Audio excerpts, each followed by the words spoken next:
Bonsoir, bon début de semaine à tous. Vous êtes sur Balafon Télévision. Merci de nous être fidèles.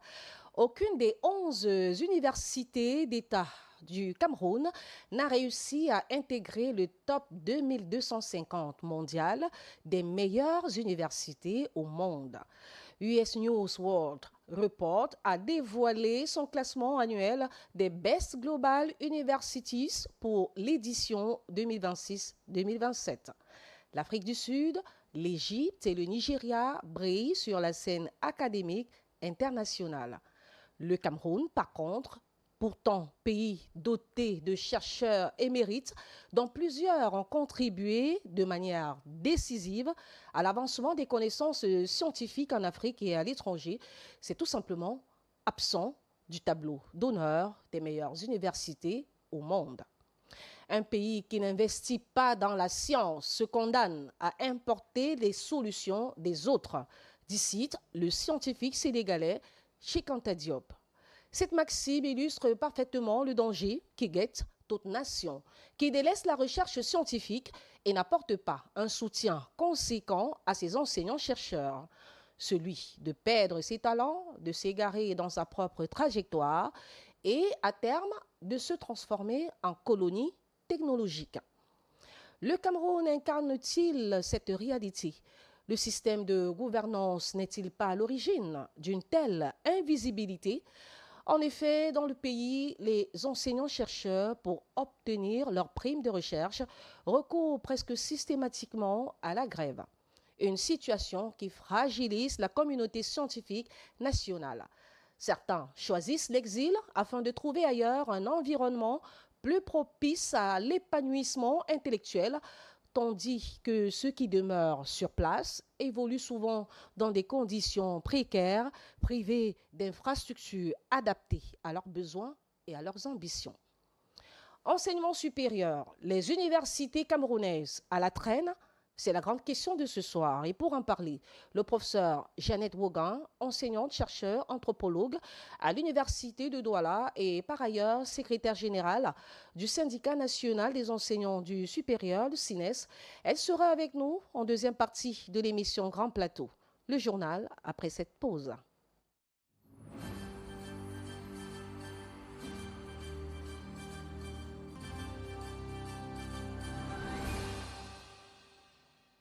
Une fois de plus, mesdames et messieurs, bienvenue sur Balafon Télévision.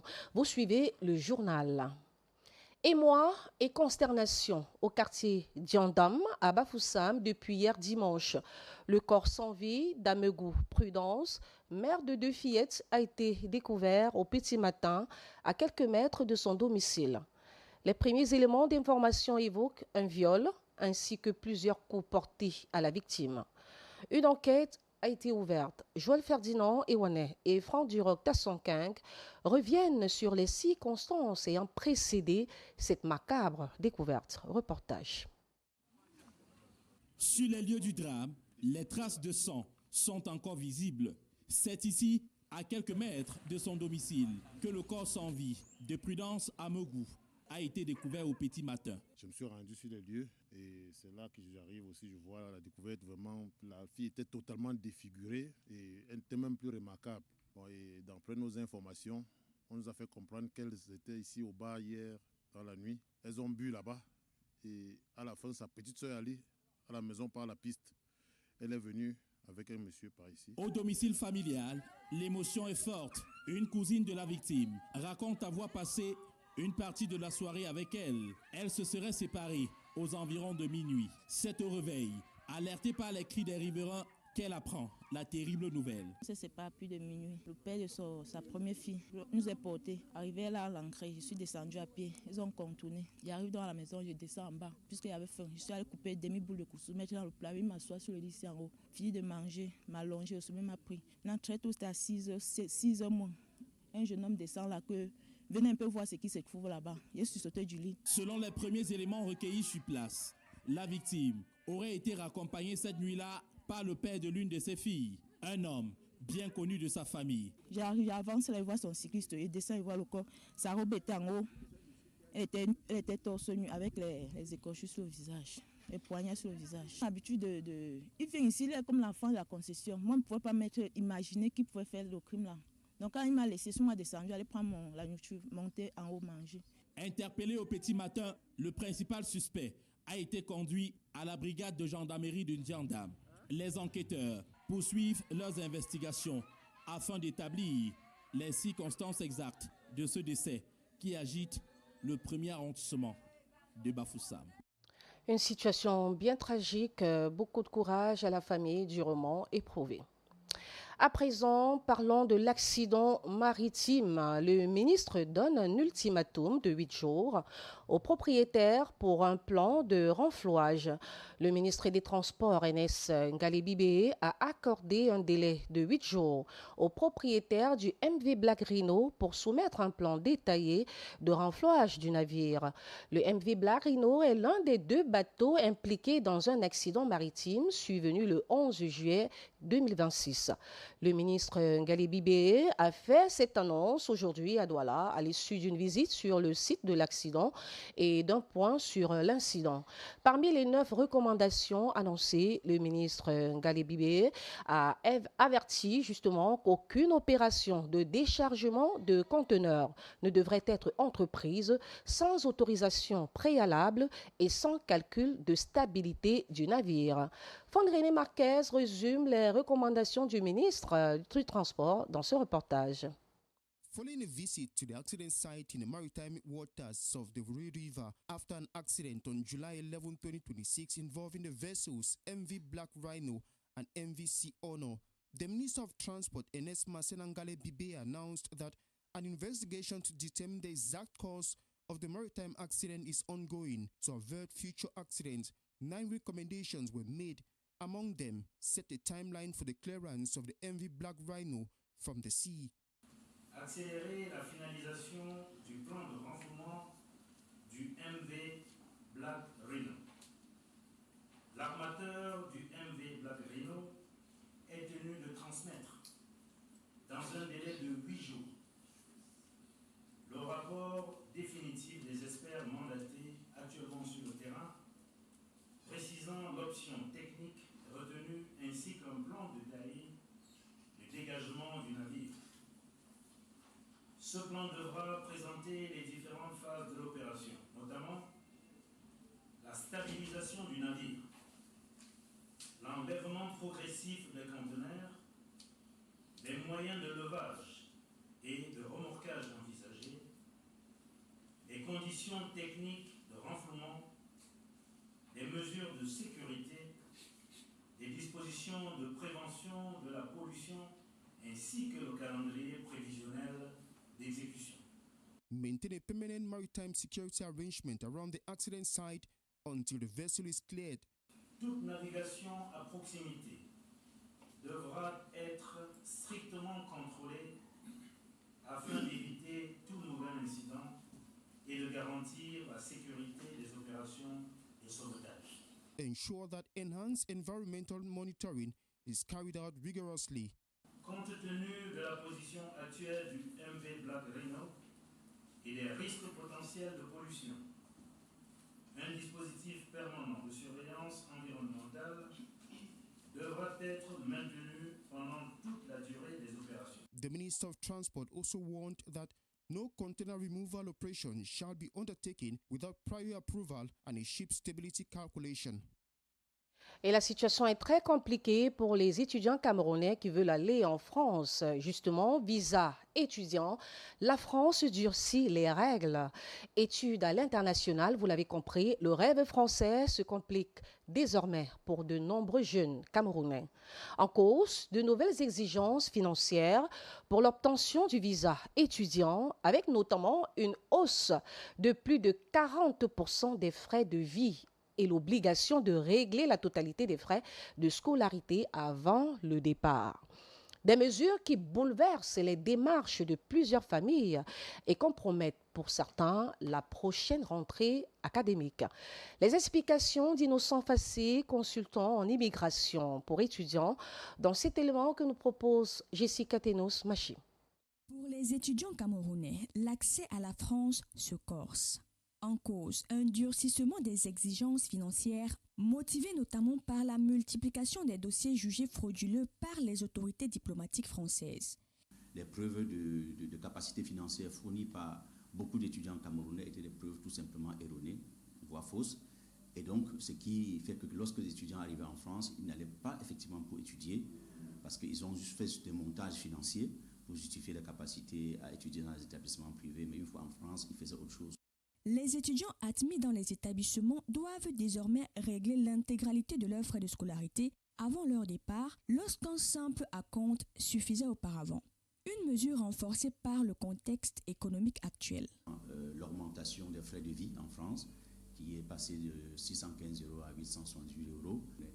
On a aussi la suppression, voire la restriction d'accès à l'aide personnalisée au logement. Il faut aussi évoquer une autre mesure qui concerne l'ensemble des étudiants non européens, à savoir le relèvement des frais de scolarité dans les établissements publics français.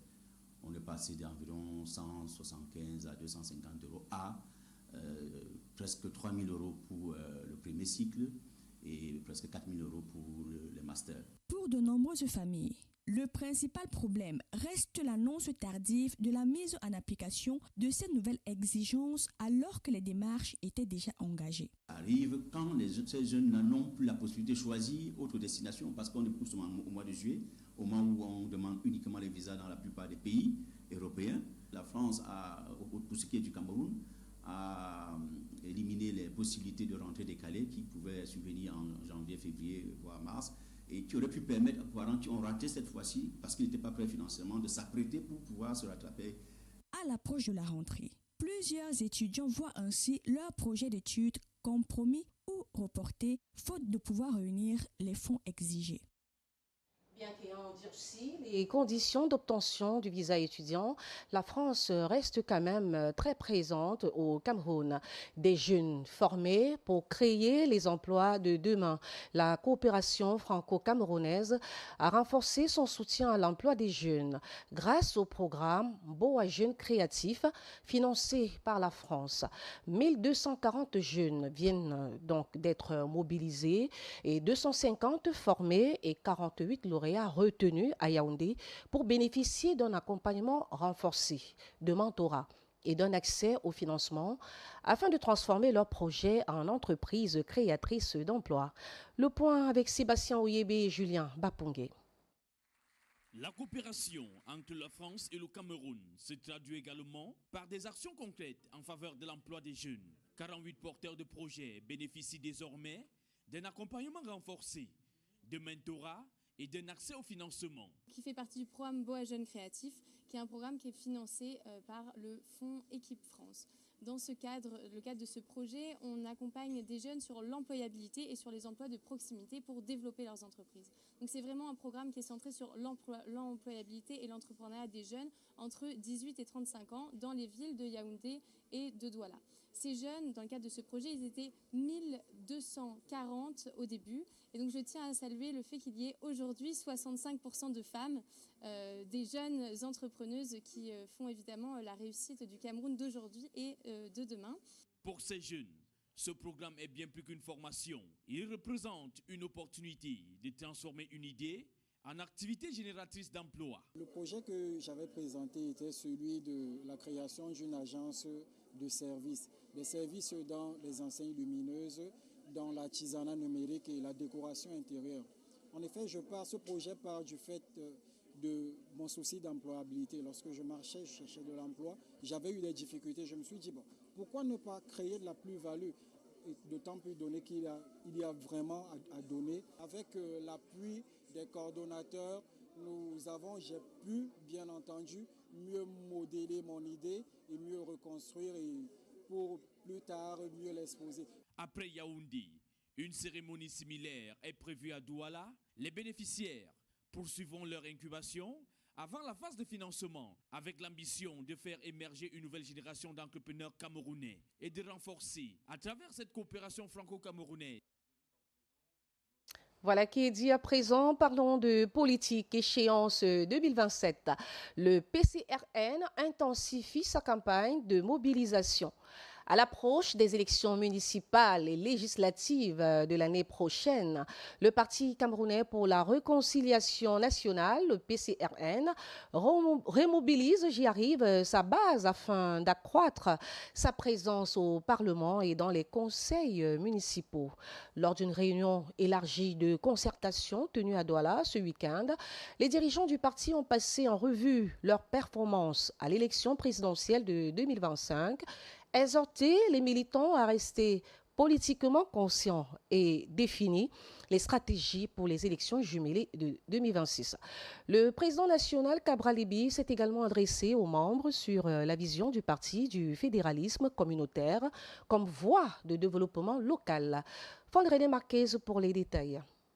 With municipal and legislative elections slated for next year, the Cameroon Party for National Reconciliation, PCRN, is bracing to win seats in parliament and local councils. Meeting in an expanded gathering over the weekend, party leaders said it was necessary to remobilize the team following the 2025 presidential election, said PCRN militant Tamfo Richard. A moment where we had to tell militants that this is the time where the real work starts. That the electoral list will soon be closing by August 31st, and that it was high time that we continue to mobilize militants and sympathizers to join our party, the Cameroonian Party for National Reconciliation. According to the party militant, it was important to step up efforts, remind party members to remain politically conscious, and accelerate preparations ahead of the twin elections. Unfortunately, it was not enough, and that it's necessary that we should steam up, continue to engage Cameroonian citizens on the need for us to be politically conscious about the political engagements that are coming. We know that legislative and municipal elections will soon be launched, and we have as ambitions that the opposition parties should take a majority of seats in parliament and also at the level of the council. Also present at the consultation and mobilization meeting was a national president of the party, Cabral Libby, who educated party members on community federalism.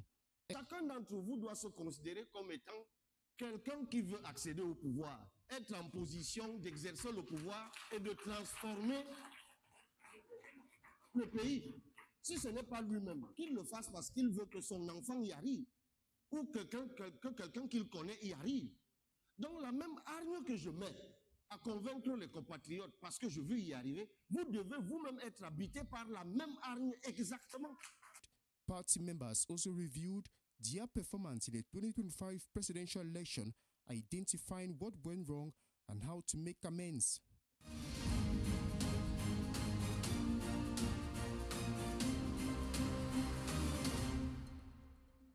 Bienvenue, c'est la deuxième partie du Grand Plateau qui démarre. Enseignement supérieur, les universités camerounaises à la traîne. Aucune des 11 universités d'État du Cameroun n'a réussi à intégrer le top 2250 mondial des meilleures universités au monde. L'US News World Report a dévoilé son classement annuel des Best Global Universities pour l'édition justement 2026-2027. L'Afrique du Sud, l'Égypte, le Nigeria brillent sur la scène académique internationale. Le Cameroun, par contre, pays pourtant doté de chercheurs émérites, dont plusieurs ont contribué de manière décisive à l'avancement des connaissances scientifiques en Afrique et à l'étranger, est tout simplement absent du tableau d'honneur des meilleures universités au monde. Le professeur Jeannette Wogan, enseignante-chercheur, anthropologue à l'université de Douala et par ailleurs secrétaire générale du syndicat national des enseignants du supérieur, sera avec nous et elle est là justement pour cette deuxième partie. Merci professeur Wogan d'être avec nous. Merci à Balafon de nous associer à cette aventure qui consiste à aider les décideurs à élever notre pays. D'accord. Aujourd'hui, nous parlons des universités camerounaises et surtout à l'échelle internationale, voire mondiale. Le Cameroun ne fait pas partie donc du top 100, du top 1000, voire et plus ne fait pas partie donc du top des meilleures universités au monde. Déjà, est-ce que vous êtes d'accord avec ce classement ? Oui, je suis essentiellement d'accord. Le syndicat également, à regret, parce que la réalité est là. les universités camerounaises ont été, dès 1993, créées avant d'être pensées. Or, une université demande d'abord à être pensée avant d'être créée. Donc, quand on crée une université, on doit avoir les objectifs recherchés. Quelles sont les filières qu'on va mettre sur pied, quel sera le contenu des enseignements. Or, quand on observe, moi j'entre à l'université en 1994, matricule 94 N056. Entre 1994 et aujourd'hui, il n'y a eu que de très légères modifications qui ne peuvent pas permettre à l'université camerounaise d'être au top, même pas au top des 100.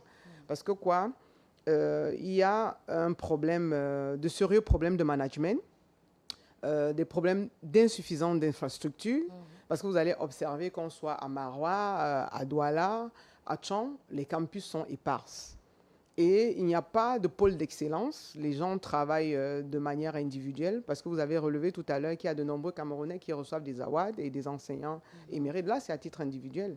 Et donc, je dirais simplement que la recherche n'est pas financée au Cameroun, contrairement à ce qu'on croit. L'allocation spéciale qui est aujourd'hui l'objet de plusieurs mécontentements et de grèves, parce qu'actuellement, les enseignants du supérieur attendent la 4e tranche due à l'année 2025, la première et la 2e tranche, sans ignorer la dette académique qui court de 2000 à 2021. Donc, pendant 21 années, les enseignants du supérieur ont encadré des masters, des thèses. Là, je m'adresse aux parents qui pensent que les enseignants veulent l'année blanche. Ce n'est pas de la faute des enseignants. Ils doivent comprendre que chaque fois que leur enfant présente un jury de master, présente ses travaux dans le cadre de son master ou de son doctorat, c'est à titre bénévole que les enseignants y prennent part. Pas parce que nous n'avons pas conscience de ce que nous devons être payés parce que nous avons fait un travail. Parce qu'on se dit, bon, l'État, nous lui faisons confiance, continuons à travailler, mais après 21 ans, lorsque on se rend compte qu'il n'y a plus cette confiance-là, les enseignants ne peuvent qu'être démobilisés, comme c'est le cas actuellement. Voilà, et ces enseignants sont démobilisés justement parce que les exigences qu'impose la recherche ne sont pas rassemblées. Du moins, on peut parler un tout petit peu des infrastructures, vous l'avez dit tout à l'heure, des laboratoires. Vous avez quand même parcouru un bon nombre de pays, vous avez connu comment ça se passe, vous savez comment ça se passe dans les autres universités d'Afrique, qui n'ont même pas le niveau, le statut du Cameroun. Et est-ce que vous pouvez nous partager un peu cette petite expérience ? Oui, c'est tellement regrettable parce que lorsqu'on va dans les pays qui sont autour de nous, on n'a même plus besoin de prendre les pays européens comme référence. Quand vous allez au Rwanda, au Togo, au Bénin, en Côte d'Ivoire, vous avez mal de savoir qu'un pays comme le nôtre qui regorge autant d'intellectuels est en incapacité de produire des universités de qualité. Parce que l'université a 3 fonctions. L'enseignement, la recherche, l'appui au développement. Or là, on rafistole à la vérité. Parce que si les moyens sont vraiment mis à la disposition des enseignants, je ne vois pas véritablement laquelle des universités pourra concurrencer le Cameroun. Parce que vous avez observé tout récemment, les enseignants de l'Afrique du Sud, les États-Unis, le Canada ont reçu des prix, ont été classés, mais c'était des enseignants qui ont été formés dans les universités camerounaises qui occupaient la première place. Et quand je pensais tout à l'heure, je me dis, mais mon Dieu, quand on observe, les États-Unis ont été classés parmi les meilleurs tout récemment dans le domaine de la mathématique, parce qu'il faut rappeler que Promomat est en train de faire sa 2e édition de Miss Mathématiques. L'année dernière, c'était la toute première édition et cette année, c'est la 2e édition. Et dans le cadre de ce concours au niveau international, ce sont des Chinois de nationalité américaine qui ont remporté les 3 prix. Ça veut dire que le Cameroun devrait être au même niveau que la Chine. La Chine, où dans les années 80, le Cameroun lui venait en aide. Mais aujourd'hui, vraiment, on a honte quand on regarde ce qui se passe autour de nous. Et donc, il est important que non seulement les enseignants du supérieur, pour ne pas dire les intellectuels, qu'ils reprennent leur place. Parce que quoi, un intellectuel est d'abord un éclaireur. Et s'il n'y a pas cet éclairage-là, la société camerounaise va sombrer. Et quand vous observez, il y a la famille qui a éclaté, les étudiants arrivent à l'université, ils n'ont pas le niveau, ils ne savent même pas ce qu'ils viennent faire à l'université. Et il est clair qu'on ne peut pas obtenir de résultats. Les infrastructures sont un problème. L'académie a pris un coup parce qu'avec le système LMD, il était question de faire un certain nombre d'aménagements.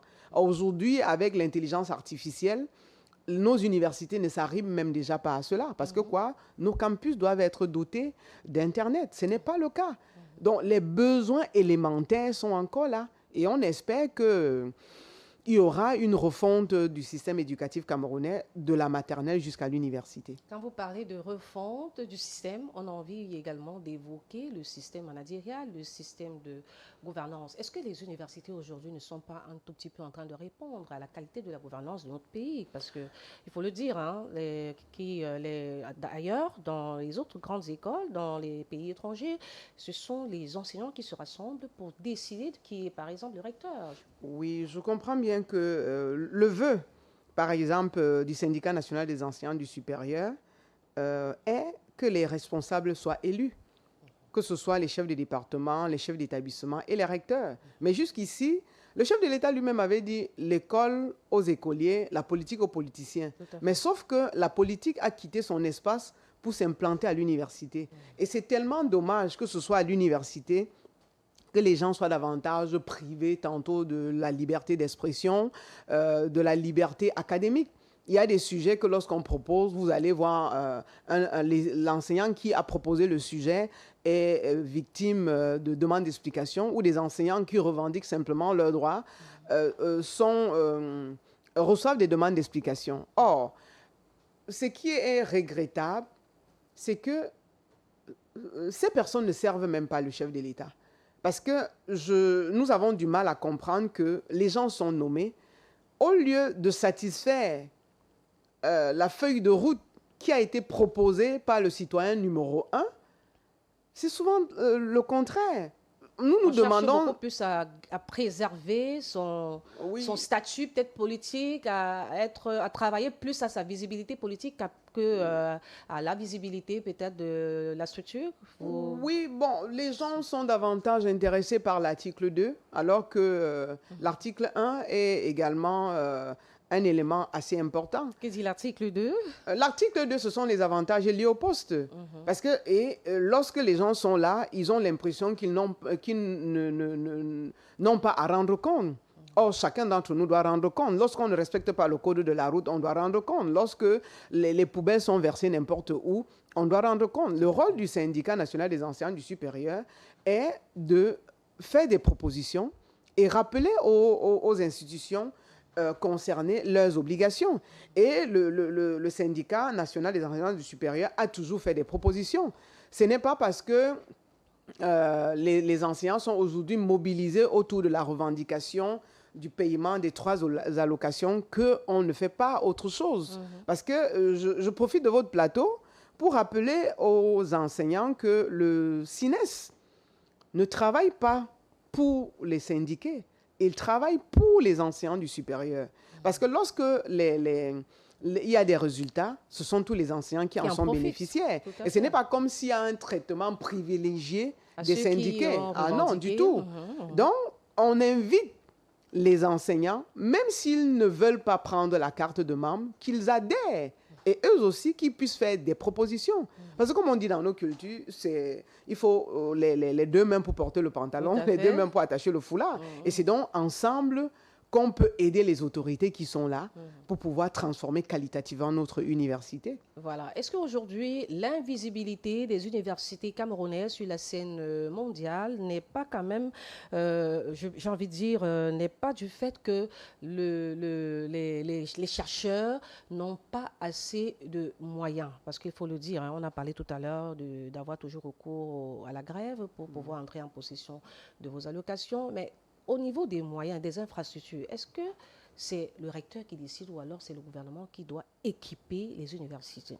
Non, c'est le gouvernement. La feuille de route est définie à partir du ministère de l'Enseignement supérieur. Et cette feuille de route connaît des dotations.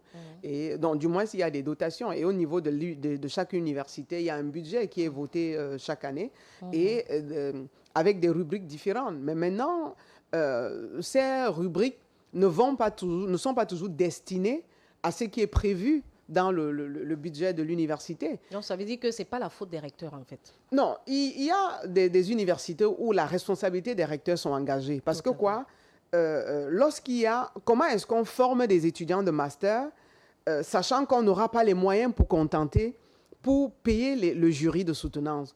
Comment est-ce qu'on forme des doctorants, sachant que le budget ne permet pas de payer ces jurys? Et c'est ce qui crée cette accumulation de la dette. Parce que lorsqu'il y a un jury, on paye les encadrements et il y a également...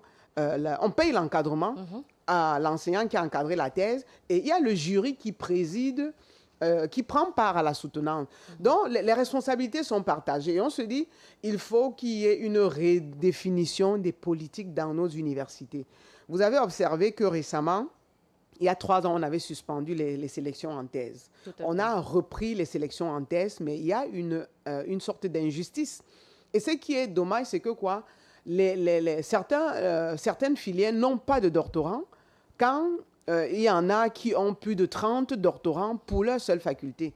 Et il n'y a que 2 universités qui ont eu droit à 30 doctorants et les autres 75 et enfin 60, ce qui reste insuffisant par rapport aux besoins. Donc, il faut redéfinir pour savoir dans telle filière qui est plus, dont le besoin est important, il faut qu'on forme plus dans les domaines de l'ingénierie, dans les domaines de la littérature et les sciences sociales, parce que quoi, la littérature et les sciences sociales permettent de comprendre la société et fait des propositions aux gouvernants pour qu'ils disent les gens se comportent de x, y manière parce qu'il y a x, y problème. Voilà les solutions que nous proposons, mais il ne revient pas aux chercheurs d'aller implémenter ces politiques-là. Le chercheur fait de la recherche et c'est aux gouvernants d'utiliser les résultats de ces recherches. Concernant le financement, je dirais que la recherche n'est pas financée. L'allocation spéciale que le chef de l'État a octroyée aux enseignants du supérieur, que les uns et les autres ne se trompent pas, c'était une augmentation subtile du salaire des enseignants. Et donc, les enseignants, au regard de leur carrière, sont toujours obligés d'utiliser une partie de cet argent pour pouvoir faire de la recherche. Parce que si nous sommes à Douala et un enseignant veut se rendre à Maroua pour une conférence, il faut qu'il fasse déjà la recherche, qu'il paye un billet d'avion et qu'il puisse être logé. Et dès lors qu'on va dans un pays africain, c'est encore plus cher. Et si on va en Amérique, ça coûte encore plus cher. Et donc, il y a un besoin important de revoir et de donner les moyens qu'il faut. Il y a des laboratoires qui ne sont pas suffisamment fournis, équipés, voilà, merci du terme, qui ne sont pas suffisamment équipés. Les collègues sont parfois obligés d'envoyer le matériel, le matériel de travail qu'ils veulent analyser en Afrique du Sud, en Belgique, aux États-Unis. Et d'attendre les résultats. Ça prend un temps, ça prend un coût, et voilà, c'est lui-même qui doit se charger de payer tout ça. Oui, c'est important de revoir tout cela, parce que c'est pas comme si on était en guerre. On a besoin de cette recherche-là. Si vous voyez un enseignant qui ne fait pas de la recherche, c'est qu'il est juste bénéficiaire d'un matricule. Mais les enseignants qui sont vraiment passionnés par la recherche, qu'il y ait les moyens ou pas, ils se battent. La preuve en est que sans ce financement, il y en a qui réussissent à glaner des awards en Europe, en Amérique, en Asie, où le nom du Cameroun trône. Mais là, il trône en tant qu'individu, pas en tant qu'université de Bamenda, université de Douala, université de Boya et autres. Et il faut le dire, le fait que le Cameroun ne soit pas parmi le top 100, voire le top 1000 des meilleures universités au monde ne signifie pas que les enseignants ne sont pas assez intelligents. Ça ne signifie pas que la qualité du diplôme n'est pas à la hauteur. Il s'agit justement d'une certaine visibilité, parce que les critères de sélection, il y a entre autres le nombre d'articles publiés par les universités. Il faut avoir publié au moins, je crois, 1200 articles par université pour espérer être sélectionné. Il y a un certain nombre de critères qui sont réunis pour que l'université fasse partie justement d'un top mondial. Et au Cameroun, on peine vraiment à ça. Et vous avez dit tout à l'heure, parfois c'est l'enseignant qui puise dans ses propres sources pour essayer d'établir une recherche. On va revenir un tout petit peu sur ce cas bien précis. On entend des gens dire, les enseignants d'université sont toujours en train de faire de la grève, on ne sait pas ce qu'ils font avec, on n'a même pas connaissance des recherches ou alors du produit de leurs recherches. Est-ce qu'on peut revenir un peu sur les prouesses des enseignants d'université, de vos collègues, de ce qui a déjà été fait et qui a quand même apporté un changement dans le développement ou bien dans la gestion de notre société par les politiques? Oui, il y en a plusieurs, hein. Déjà, avant de répondre à votre préoccupation, je crois en 2014, le secrétaire du Premier ministère avait demandé que cette allocation-là soit mensualisée. Et vous vous rendez compte que 12 ans après, ce n'est pas le cas. Donc, il faut bien qu'il y ait une sorte de collaboration gouvernementale pour éviter qu'on arrive au niveau, au niveau où on est. Parce que nous ne garantissons pas de ce qui va se passer à la rentrée prochaine au regard du traitement qui est celui des enseignants. Vous êtes sans ignorer que le SNAES est en train de déposer un recours. Ça, c'est un syndicat des enseignants du secondaire pour revendiquer un certain nombre de choses. Il y a des dettes qui ne sont pas jusqu'à présent payées malgré les promesses. Le Forum national de l'éducation, qui est demandé depuis plus de 14 ans, on est toujours dans l'attente. Et donc, vous voyez, le primaire, c'est la fondation. Le secondaire, ce sont les murs. Et le supérieur, c'est le plafond. Et donc, si la base est déjà complètement détériorée, ne pensez pas qu'à l'université, on va transformer un médiocre en génie. Ce n'est pas possible. Avec toute la volonté du monde, ce ne sera pas du tout possible. Et pour revenir à votre question concernant la recherche, les enseignants font tellement de recherche. Il y a des programmes qui sont écrits par des Camerounais qui sont utilisés dans des pays autres que le Cameroun. L'université, l'École nationale polytechnique, a récemment gagné un prix par rapport au travail qui a été fait là-bas. Et ce sont des cas qu'on doit saluer. Parce que quand une université, quand un établissement se démarque, il faut pouvoir le souligner. On a vu avec l'Institut universitaire de technologie de l'Université de Douala, où des prouesses sont faites par des étudiants. Et donc, le CINES profite également de ce grand plateau pour vous inviter en tant que média de venir sur les campus. C'est vrai que les bibliothèques ne correspondent pas aux standards internationaux, mais c'est déjà ça. Les travaux existent dans les départements. Il y a quelques entreprises qui font appel à ces filières-là pour pouvoir mettre sur pied, pour pouvoir transformer leur entreprise. Il y en a, que ce soit dans le domaine de la physique, dans le domaine de la mathématique, dans le domaine des sciences humaines. Ça ne manque pas. Mais c'est juste quoi ? Un problème d'invisibilité ou d'invisibilisation de ce qui est fait par l'enseignant du supérieur. Justement, il va falloir que les enseignants justement du supérieur essayent de communiquer ou alors de faire des médias leurs partenaires pour qu'on puisse vraiment viabiliser ou alors qu'on puisse vraiment médiatiser. Oui, visibiliser, voilà. Qu'on puisse visibiliser autant de prouesses qui sont faites dans l'ombre, du moins qui restent dans l'ombre. Je vais vous rappeler, sans vous interrompre, que pour qu'un enseignant passe de chargé de cours à maître de conférence, il lui faut un certain nombre de productions. Et donc, pour toutes les filières, il faut minimum 6 articles de bonne facture. Mais connaissant que parfois c'est un panier à crabe, on ne peut pas mettre seulement 10 productions, 6 productions. Il y en a qui mettent 10, 11, 12, 17 pour passer de chargé de cours à maître de conférence. Et donc, pour passer de maître de conférence à professeur titulaire, il y a également un nombre d'articles. On en demande 4, mais les enseignants ne produisent jamais 4. Ils vont toujours au-delà. Imaginez donc le nombre de productions qui est fait au niveau du Cameroun. Et nous déplorons également que tout cela ne soit pas archivé. Je vais également saluer aussi, il y a l'un des doyens, le doyen de la faculté des lettres et sciences humaines de l'université de Douala, qui a répertorié toutes les productions des enseignants sur les 10 dernières années, que ce soit les articles, les mémoires ou les rapports. Je vous assure, c'est une mine d'informations.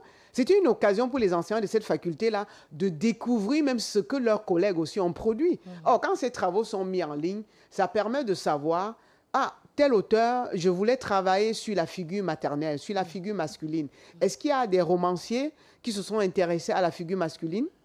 Voilà ceux qui y ont travaillé. Donc, il faut rendre ces travaux visibles. Et les logiciels que nos étudiants des facultés des sciences, de l'UIT, de Polytech, ils écrivent ces logiciels. Et vraiment, l'université est un espace qu'on va dire total, où on y trouve tout, du menuisier avec un niveau élevé au penseur le plus attitré. Et donc, s'il y a une collaboration, il n'y aura pas de raison que si la Troisième République arrive, que le Cameroun ne glane pas tous les prix. Donc, la capacité intellectuelle ne manque pas. Ça ne manque pas. Le Cameroun, vraiment, est un pays béni. Et comme un aîné me l'a dit un jour, il est béni, mais malheureusement, le diable s'y est installé. Le diable s'y est installé, je ne sais pas trop, mais on sait une chose, c'est qu'un pays qui n'investit pas dans la science se condamne, du moins, à importer les solutions, du moins, des autres scientifiques, c'est-à-dire peut devenir une colonie de technologie. Est-ce que c'est le cas du Cameroun aujourd'hui?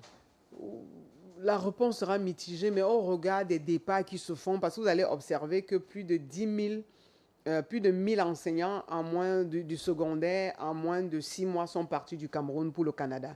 Donc, on forme et la précarité ou la clochardisation de ce corps fait que les gens se sentent obligés d'aller ailleurs parce que chacun est à la recherche du bien-être. Hein. Personne, et il n'y a qu'une seule vie. Donc, on ne peut pas en vouloir à ceux-là qui s'en vont. Mais on va toujours inviter ceux qui sont là à se mettre ensemble pour pouvoir faire de belles propositions et que ces propositions-là soient implémentées afin que notre université, là je parle de l'université camerounaise, retrouve sa place. Parce que l'université, les intellectuels camerounais se sont toujours démarqués dans le monde entier, qu'il y ait des financements ou pas. Mais au regard du coût de la vie qui est devenu très élevé, c'est difficile de joindre les deux bouts avec le seul salaire. Il faut rappeler que les enseignants du supérieur au Cameroun sont les plus mal payés de la planète Terre. Wow. Là, malheureusement. Malheureusement. Et je crois que vous avez souvent l'habitude de le dire. Vous êtes professeur, maître de conférence, mais vous avez encore une situation qui n'est pas totalement rétablie. Non. C'est pas à l'ordre du jour, là. C'est pas à l'ordre du jour. D'accord. Ce qui nous préoccupe vraiment, c'est que vraiment le Cameroun retrouve sa bonne place. Mais je puis vous dire que ça s'arrange. On est content de savoir que ça s'arrange parce que, comme on le dit dans la Bible, le travailleur mérite son salaire. Alors, avant de partir, nous allons rappeler à nos téléspectateurs qui nous suivent que nous parlons aujourd'hui du cas des universités camerounaises. Le classement mondial montre que les universités camerounaises ne figurent nulle part au niveau de la compétitivité académique, au niveau de l'employabilité, de l'impact même de la recherche. Et nous sommes en train de sortir de cet entretien avec le professeur Wogan. Avant de partir, professeur Wogan, vous êtes là, on vous écoute, vous êtes secrétaire général du CINES. Vous avez mentionné plusieurs fois, il y a des propositions qui sont faites. Si aujourd'hui, on pouvait vous appeler, on vous appelle par exemple, je ne sais pas trop, à n'importe quelle heure, professeur Wogan, allez, dites-nous, qu'est-ce que vous voulez qu'on fasse pour les universités? Nous sommes prêts. Que diriez-vous? Oui, premièrement, qu'on redéfinisse les contenus des enseignements et que, comment dire ça, qu'il y ait des infrastructures de qualité et qu'il y ait des pôles d'excellence. C'est vrai que l'université camerounaise aujourd'hui se retrouve dans les 11 régions. Mais dans les 11 régions, pour produire quoi? Dans l'intérêt de qui? Il faut que tout cela soit repensé. C'est bien qu'il y ait eu cette proximité, mais maintenant, est-ce que nous ne pouvons pas penser des pôles d'excellence et même revaloriser? Parce que quand on paye 50 000 francs, 50 000 francs en cycle de master, le cycle de master, c'est 2 ans. Le jury seul, si un étudiant fait 2 ans, chaque membre du jury a droit à 30 000 francs. Donc, vous voyez que 50 000 francs ne couvre pas ce jury qui est proposé. Et en thèse, on dit 3 années. Pendant 3 ans, le doctorant paye 250 000. Or, chaque membre du jury a droit à 100 000 francs.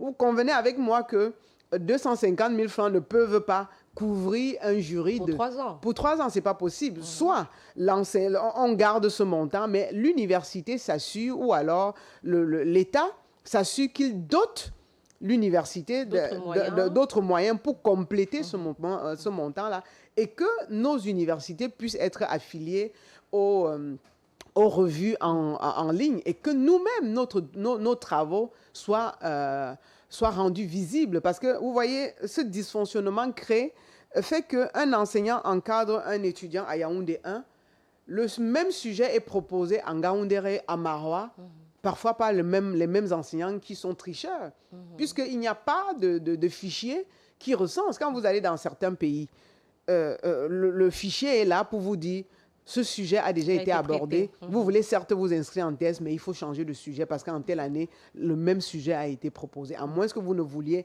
aborder un aspect autre. Donc, il y a ces petits fondamentaux qu'il faut penser parce que quand un étudiant vient à l'université, moi, j'ai eu la chance de faire d'étudier à l'université de Yaoundé 1.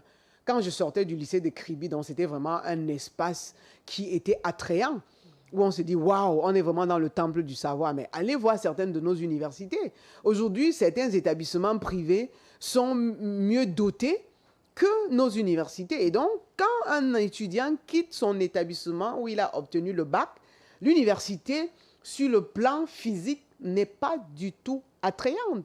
Et donc, ça fait qu'un enfant n'est pas du tout motivé. Or, si l'espace est présentable, comme on voit ailleurs, des salles de cours, des amphithéâtres, des toilettes. Ça inspire le sérieux. Ça inspire le sérieux. Et donc, un enfant, quand nous inscrivons nos enfants dans les écoles, on va toujours regarder à quoi ressemble l'école, si des toilettes sont bien faites, pour être sûr que notre enfant sera... il va s'y épanouir. Si un étudiant va à l'université, comme la chèvre qu'on traîne, il est clair qu'on n'aura pas de bons résultats.